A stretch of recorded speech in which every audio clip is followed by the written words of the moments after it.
Hello, അസ്സലാമലൈക്കും. ഇന്നിതാ നല്ലൊരു തനി നാടൻ ചിക്കൻ ഫ്രൈഡ് റെസിപ്പി ആയിട്ടാണ് വന്നിരിക്കുന്നത്. നിങ്ങൾ ഗസ്റ്റ് ഒക്കെ വരുന്ന സമയത്ത് ഈ രീതിയിലൊന്ന് പൊരിച്ചു കൊടുത്തു നോക്കൂ, എല്ലാവർക്കും ഇഷ്ടം. നല്ല അടിപൊളി ടേസ്റ്റാണ്, വേറെ ഒന്നും പറയാനില്ല. അപ്പോൾ ഇങ്ങനെ ചെയ്യാൻ നോക്കാം. സ്പെഷ്യൽ ചിക്കൻ ഫ്രൈ ഉണ്ടാക്കാൻ ഞാനൊരു 500 ഗ്രാം ചെറിയ കഷ്ണങ്ങൾ, നമ്മൾ കറി പീസിനൊക്കെ എടുക്കുക, കറി പീസ് എന്ന് പറയുന്ന ആ ഒരു കറിയൊക്കെ വെക്കാൻ എടുക്കുന്ന കഷ്ണങ്ങൾ, ആ ഒരു സൈസിലുള്ള കഷ്ണങ്ങളാണ് എടുത്തത്. കുറച്ച് ഉപ്പ്, അതായത് ഒരു 1/2 ടീസ്പൂൺ ഉപ്പ് മതിയാവും, ആവശ്യത്തിനുള്ള ഉപ്പ്. ഇതേപോലെ ഒരു അരമുറി ചെറുനാരങ്ങ, പിന്നെ ഒരു 1/2 ടേബിൾ സ്പൂൺ ഇഞ്ചിയും 1/2 ടേബിൾ സ്പൂൺ വെളുത്തുള്ളിയും ചതക്കിയത്. ഒന്നുകൂടെ നന്നായിട്ട് ചിക്കനിൽ പുരട്ടി നമുക്കൊരു 10 മിനിറ്റ് മാറ്റി വെക്കാം. 10-15 മിനിറ്റ് കഴിഞ്ഞു. നമ്മൾ ചിക്കൻ്റെ കളറൊക്കെ മാറി വന്നിട്ടുണ്ടേ, കണ്ടോ? അത് നമ്മൾ ചെറുനാരങ്ങ ഉപ്പൊക്കെ ഇതിലേക്ക് നന്നായിട്ട് പിടിച്ചുകൊണ്ടാണ്. ഇനി നമുക്ക് ഇതിലേക്ക് കുറച്ച് പൊടികളൊക്കെ ചേർത്തി കൊടുക്കാം.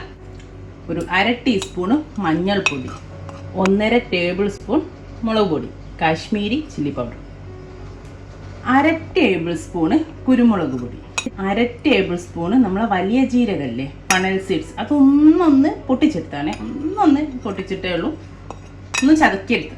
പിന്നെ 1 ടീസ്പൂണ് നമ്മളെ ഗരം മസാല, 1 ടേബിൾ സ്പൂണ് മൈദ, പത്തിരിപ്പൊടി വേണമെങ്കിലും ചേർക്കട്ടോ, അരിപ്പൊടി വേണമെങ്കിലും ചേർത്തി കൊടുക്കാം. പിന്നെ 1/2 കപ്പ് തേങ്ങ ചിരവിയത്, ചെറുതായിട്ട് ചിരവാൻ നോക്കണേ, വലിയതായിട്ട് ചിരവാതെ. എന്നിതാ ഒരു ചെറിയ മുട്ട, ഒരു മുട്ടയുടെ പൊട്ടിച്ചിരുന്നുണ്ട്. ഇതെല്ലാം കൂടി നന്നായിട്ടൊന്ന് ചിക്കനിലേക്ക് പൊട്ടിക്കൊടുക്കും. മുട്ടയും മസാലപ്പൊടികളും മൊത്തത്തിൽ നമ്മൾ മസാല ഒക്കെ നന്നായിട്ട് ചിക്കനിലേക്ക് പൊട്ടി കൊടുത്തിട്ടുണ്ട്, നന്നായിട്ട് പിടിച്ച് ഇരിക്കുന്നുണ്ട് ചിക്കനിൽ. ഇതിനി മിനിമം ഒരു 30 മിനിറ്റ്, 1 മണിക്കൂറൊക്കെ വെച്ചാൽ അത്രയും നല്ലത്. നന്നായിട്ട് കവർ ചെയ്തിട്ട് ഞാനിപ്പോൾ ഒരു അരമണിക്കൂർ ഫ്രിഡ്ജിൽ വെക്കാൻ പോവുകയാണേ.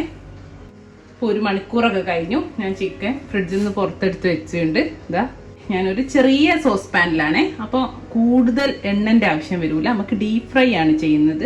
അപ്പം ഞാനിത് നമ്മൾ ചായ ഒക്കെ ഉണ്ടാക്കുന്നത് പോലത്തെ ചെറിയ സോസ് പാനിൽ നമ്മൾ ഡീപ് ഫ്രൈ ചെയ്യാൻ വെളിച്ചെണ്ണ ചൂടാകാൻ വെച്ചിട്ടുണ്ട്.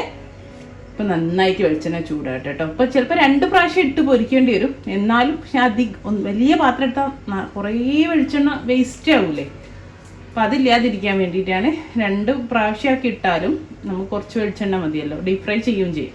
അപ്പം നമ്മൾ ചിക്കൻ ഇതാ നേരത്തെ മസാല പുരട്ടി വെച്ചാൽ ഇവിടെ നന്നായിട്ട് പിടിച്ചിരിക്കുന്നുണ്ട്.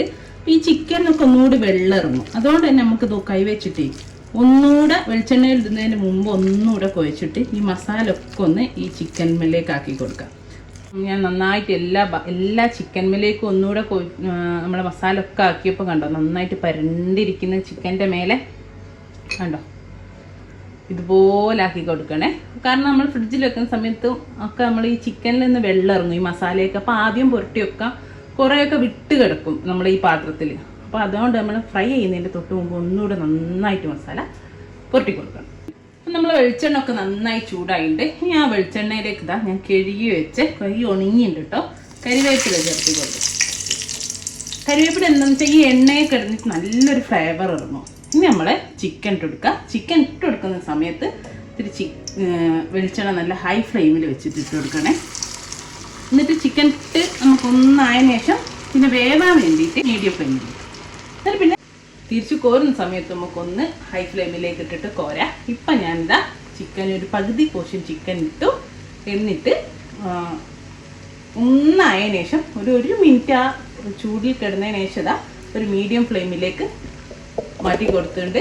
പിന്നെ ഒരു ഇമ്പോർട്ടൻറ്റ് കാര്യം എന്ന് വെച്ചാൽ നമ്മൾ ചിക്കൻ ഫ്രൈ ചെയ്യുമ്പോൾ ഏത് രീതിയിൽ ഫ്രൈ ചെയ്യുമ്പോൾ നമ്മൾ ഇട്ട് കഴിഞ്ഞാൽ പിന്നെ കുത്തി ഇളക്കിക്കൊണ്ടിരിക്കരുത്. ഒന്നൊന്ന് മസാല ഒക്കെ അതിൻ്റെ മുകളിൽ പിടിച്ച് ഒരു ഹാഫ് കുക്കായി, കാരണം ഡീപ് ഫ്രൈ ആണ്, അപ്പോൾ അങ്ങനെ ഇളക്കി കൊടുക്കേണ്ട ആവശ്യമില്ല. അല്ലെങ്കിൽ നമ്മൾ മസാല ഒക്കെ അങ്ങ് വിട്ടുപോകും ചിക്കൻ്റെ മുകളിൽ. ഇതില്ലാതിരിക്കാൻ ഒന്നൊന്ന് വെന്തതിന് ശേഷം മാത്രമേ ഒന്ന് മറിച്ചിട്ട് കൊടുക്കാവൂ. അപ്പോൾ നമ്മൾ ചിക്കൻ ഇട്ടിട്ടൊരു 4 മിനിറ്റോളായേ. ഇനി നമുക്കിതൊന്ന് മറിച്ചിട്ട് കൊടുക്കണം. കണ്ടോ, നമ്മളെ മസാല ഒക്കെ ചിക്കൻ്റെ മേലെ പരണ്ട് കിടക്കുന്നുണ്ടോ. ഇത് നമ്മൾ ഇഡ്ഡലിയും തന്നെ മറിച്ചിടാൻ പോയാൽ ഇതുപോലെ കിട്ടൂല കേട്ടോ. നമ്മുടെ ചിക്കനൊക്കെ ഇവിടെ റെഡി ആയിട്ട് കണ്ടോ. നമുക്കിത് ഒരു ഓട്ടപാത്രത്തിലേക്ക് കോരി മാറ്റാം. കണ്ടോ, ഇതാ കുറച്ചുകൂടെ പകുതിയൂടെ ഉണ്ട് ഇവിടെ, അതുകൂടെ ഞാൻ പൊരിച്ചെടുക്കട്ടെ. നമ്മളെ ചിക്കനൊക്കെ പൊരിച്ച് കോരി നല്ല അടിപൊളി ടേസ്റ്റാണ്. ഞാൻ കുറച്ച് കരിവേപ്പിലയും പച്ചമുളക് മുറിച്ചതും നമ്മൾ ചിക്കൻ പൊരിച്ച് കോരിയതിന് ശേഷം അതിലിട്ടൊന്ന് കോരി ഇട്ടിട്ടുണ്ട്. അപ്പോൾ ഒരു ഭംഗിക്ക് വേണ്ടിയിട്ട് നല്ലൊരു ഫ്ലേവറും നമ്മൾ ഇതിൻ്റെ കൂടെ ഒക്കെ കഴിക്കാൻ. അപ്പോൾ എല്ലാവരും കണ്ടല്ലോ, എല്ലാവരും ട്രൈ ചെയ്ത് നോക്കുക, ഫീഡ്ബാക്ക് അറിയിക്കുക. ഇൻഷാ അല്ലാഹ് നല്ലൊരു വീഡിയോ ആയിട്ട് നമുക്ക് വീണ്ടും കാണാം. Thank you.